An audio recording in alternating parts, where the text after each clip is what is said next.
ଯେତେବେଳେ ନ କରିପାରିଛନ୍ତି ତାପରେ ସେଠୁ ପିଠିରେ ମାରିଲେ ତ ନ ସହିପାରି ଯେତେ ମୁଁ ଉପରକୁ ଉଠିଲି ଆଉ ଗୋଟେ ପିଠିରେ ମୋ ପ୍ରାଇଭେଟ ପାର୍ଟରେ ଏଠି ସହି ପାରୁନାହାନ୍ତି ସେମାନେ ତ କୋଉଠି ନା କୋଉଠି ମତେ ମାରିଦେବାକୁ ବି ପ୍ଲାନିଂ ଚାଲିଲାଣି। ପ୍ରଥମେ ମୁଁ ହସ୍ପିଟାଲରୁ ବାହାରି ମୁଁ ଜିଲ୍ଲାପାଳଙ୍କ ଅଫିସ ଯିବି। ମୋ ପ୍ରତି ଯୋଉ ଅନ୍ୟାୟ ହେଇଛି ଅନୀତି ହେଇଛି ଯୋଉ ମାଡ ମରା ଯାଇଛି ବିନା କାରଣରେ ଯୋଉ ଭିଡିଓ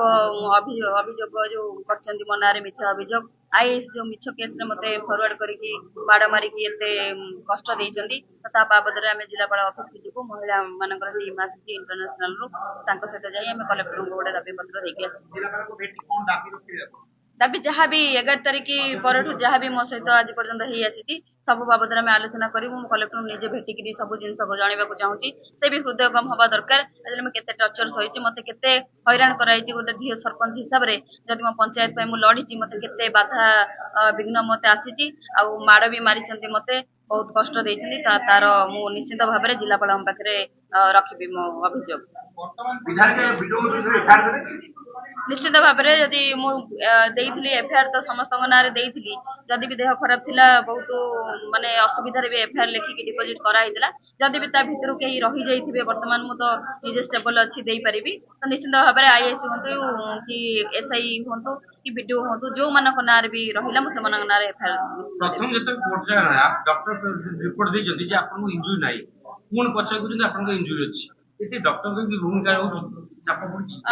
କୋଉଠି ନା କୋଉଠି ରାଜନୈତିକ ପ୍ରେସର ରହିଥାଇପାରେ କିନ୍ତୁ ସବୁ ଡକ୍ଟର ମାନଙ୍କୁ ମୁଁ ଦୋଷ ଦେବାକୁ ଚାହୁଁନି କିଛି ପର୍ଟିକୁଲାର ଡକ୍ଟର ଯେ ମୁଁ ନ ଚାହିଁକିରି ବି ମତେ ଡିସଚାର୍ଜ କରୁଥିଲେ ଆଉ ମୋ ଦେହ ଖରାପ ଅବସ୍ଥାରେ ବି ପୋଲିସ ଯେତେବେଳେ ଘୋଷାଡି ନଉଥିଲା ସେଠି ଗୋଟେ ଡକ୍ଟରର ବି କର୍ତ୍ତବ୍ୟ ରହୁଥିଲା କି ପେସେଣ୍ଟକୁ କାଇଁ ଏମିତି ନିଆଯାଉଛି ସେଠି କହିବା କଥା କିନ୍ତୁ ସବୁ ଡକ୍ଟର ନାହାନ୍ତି ଡକ୍ଟର ବହୁତ ଭଲ ଡକ୍ଟର ତାପରେ ଯେତେବେଳେ ମୁଁ ଆସିଛି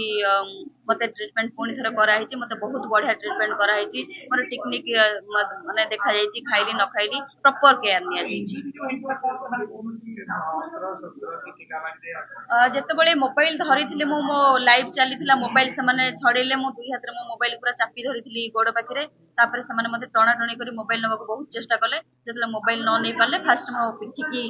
7ରୁ 8ଟା ଜୋର ବିଧା ମାରିଥିଲେ 3 ଜଣ ଲେଡିଜ ଥିଲେ ସେମାନେ ତାଙ୍କ ନାଁ ତ ମୁଁ ଡିଟେଲ୍ସ କହିପାରିବିନି ଜାଣିନଥିଲି ତ ଯେତେବେଳେ ନ କରିପାରିଛନ୍ତି ତାପରେ ସେଠୁ ପିଠିରେ ମାରିଲେ ତ ନ ସହିପାରି ଯେତେ ମୁଁ ଉପରକୁ ଉଠିଲି ଆଉ ଗୋଟେ ପିଠିରେ ମୋ ପ୍ରାଇଭେଟ ପାର୍ଟରେ ବାଜିଲା ଛାତି ଉପରେ ଆଉ ଚୁଟି ଫୁଟି ଟାଣିକି ବି ବହୁତ ମାରିକି ମୋବାଇଲ ଛଡେଇ ନେଇକି ତାପରେ ମତେ ଥାନାକୁ ଗଲେ। ହଁ ପୋଲିସ ନାଁରେ ଅଭିଯୋଗ ତ ଗୋଟେ ଏଫଆଇଆର ହେଇଛି ବଟ୍ ବିସ୍ତାର ଭାବରେ ମୁଁ କରିନି ସେଇଟାକୁ ମୁଁ ନେକ୍ସଟ ରାଜନୈତିକ ଆକ୍ରୋଶ ବହୁତ ତାର କାରଣ ଅଛି ଆଉ ତା ପୂର୍ବରୁ ମୁଁ କହିସାରିଛି କୋଉଠି ନା କୋଉଠି ବିଧାୟକଙ୍କର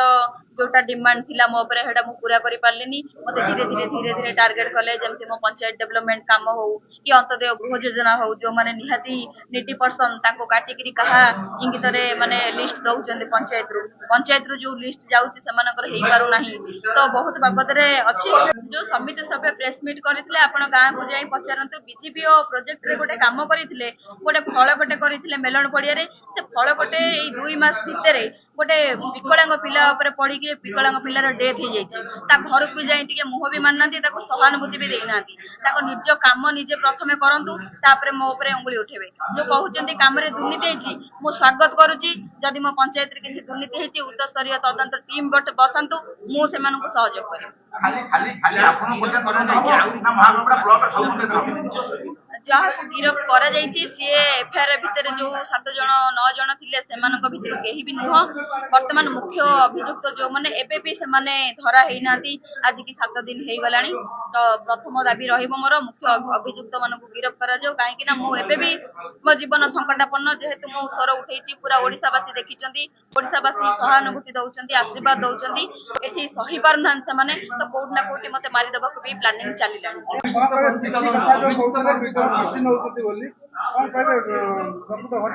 ଯେତେବେଳେ ଫାଇଲଟେ ଯାଉଛି ବ୍ଲକକୁ ବିଲଟେ ହେଇକି ଯାଉଛି ଫାଇଲ ଯେତେବେଳେ ପ୍ରୋସେସିଂ ହଉଛି ବିଡିଓ ବିନା ପିସିରେ ସିଗ୍ନେଚର କରୁନାହାନ୍ତି ଯେ ପର୍ଯ୍ୟନ୍ତ ଜଣେ ଠିକାଦାର ପଇସା ନ ଦେଇଛି ସେ ପର୍ଯ୍ୟନ୍ତ ସାଇନ ହଉନାହିଁ ଭିଜିଲାନ୍ସ ତଦନ୍ତ ଦାବି କରିବେ କି? ନିଶ୍ଚିତ ଭାବରେ ଭିଜିଲାନ୍ସ ତଦନ୍ତ କରାଯାଉ। ଯୋଉ ବିଡିଓ ଚାରିଟା ଦାୟିତ୍ୱରେ ଅଛନ୍ତି ସେ ତାଙ୍କର ବ୍ୟାକଗ୍ରାଉଣ୍ଡ କଣ, ସେ କଣ ତାଙ୍କର ସମ୍ପତ୍ତି ଅଛି, ସେ କୋଉଠୁ ଚାକିରି କରିଥିଲେ, ଫାଷ୍ଟ କୋଉ ଲେବୁଲରୁ ଆମେ ଶୁଣୁଛୁ କ୍ଲର୍କରୁ ସେ ବର୍ତ୍ତମାନ ତହସିଲଦାର ହେଇଛନ୍ତି, ଏବେ ବିଡିଓ ଚାର୍ଜରେ ଅଛନ୍ତି। ଯେତେବେଳେ ଗୋଟେ ବିଡିଓଙ୍କ ସାମ୍ନାରେ ଗୋଟେ ମହିଳାକୁ ମାନେ ଅମାନସିକ ଯନ୍ତ୍ରଣା ଦିଆଯାଉଛି ସେଠି ବିଡିଓ ଫାଇଲ ପଟା ନେଇ ପଳାଉଛନ୍ତି। ଯେତେବେଳେ ବିଡିଓଙ୍କ ଘରକୁ ଆମେ ଯାଉଛୁ ଆମେ ସେଠି ସୁରକ୍ଷିତ ନାହୁଁ, ସେ କଣ ସୁରକ୍ଷା ଦେବେ ଅନ୍ୟମାନଙ୍କୁ, କଣ ଲୋକଙ୍କର କାମ ହଉଥିବ। ମୁଁ ମୋ ପଞ୍ଚାୟତ ବି କହୁଛି, ମୋ ପଞ୍ଚାୟତ ବି ତଦନ୍ତ କରନ୍ତୁ। ଯୋଉ 31ଟା ବ୍ଲକ ଅଛି, 31ଟା ପଞ୍ଚାୟତ ବ୍ଲକ ଭିତରେ ସବୁ ଯାକ ପଞ୍ଚାୟତରେ ମୁଁ ଦାବି କରିବି, ସବୁ ଯାକ ପଞ୍ଚାୟତ ବି କରାଯାଉ। ମହାକଳପଟାରେ ଯେକୌଣସି ପ୍ରତି ଗାଁରେ ପ୍ରତି ପଞ୍ଚାୟତରେ ଇନକ୍ୱାରି କରାନ୍ତୁ। ଆଉ ଗୋଟେ ମୁଖ୍ୟ ଜିନିଷ ମୁଁ ଆପଣଙ୍କ ସାମ୍ନାରେ ଆଣିବାକୁ ଚାହୁଁଛି, ଏଠି ପୂର୍ବ ସରକାରଙ୍କ ପଇସା ବି ଲକ୍ଷ ଲକ୍ଷ ଟଙ୍କା ପଡିକି ରହିଛି ଯାହାକି କାର୍ଯ୍ୟକାରୀ ହେଇପାରୁନି। ଯୋଉଟା ଜନହିତରେ ଯୋଉ ପଇସା ଆସୁଛି ସେଟା କାହିଁକି ବ୍ୟବହାର ହେଇପାରୁନି ତାର ବି ଉତ୍ତର ମାଗନ୍ତୁ। ଏବଂ ଯୋଉ ବିଲ୍ ଗୁଡା କେତେ କାମ ହେଇଛି, କେତେ ବିଲ୍ ପେଣ୍ଡିଂ ରହିଛି, ଆଉ କେତେ ପଇସାରୁ କେତେ ପଇସା ଖର୍ଚ୍ଚ ହେଇଛି, ଯୋଉଗୁଡା ଖର୍ଚ୍ଚ ହେଇପାରୁନି ସେଗୁଡା କାହିଁକି ଖର୍ଚ୍ଚ ହେଇପାରୁନି, ତ ସବୁ ଗୁଡିକର ମୁଁ ଚାହିଁବି ରିପୋର୍ଟ ବାହାର କରିବା ପାଇଁ। ପରବର୍ତ୍ତୀ କାର୍ଯ୍ୟକ୍ରମ କଣ ରହିବ ତା ପାଇଁ ମ୍ୟାଡାମ? ପରବର୍ତ୍ତୀ କାର୍ଯ୍ୟକ୍ରମ ଲଢେଇ ତ ସବୁବେଳେ ଜାରି ରହିବ। ବର୍ତ୍ତମାନ ଯେପର୍ଯ୍ୟନ୍ତ ଦୋଷୀ ମାନେ ଦୋଷୀ ଦଣ୍ଡ ନ ପାଇଛନ୍ତି ସେ ପର୍ଯ୍ୟନ୍ତ ମୋ ସଂଗ୍ରାମ ଜାରି ରହିବ। ତା ସହିତ ମୋ ପଞ୍ଚାୟତ ଯୋଉ କାର୍ଯ୍ୟ ମୋର ଯୋଉ କାର୍ଯ୍ୟ ରହିଛି ସେଇଟା ବି ଜାରି ରହିବ।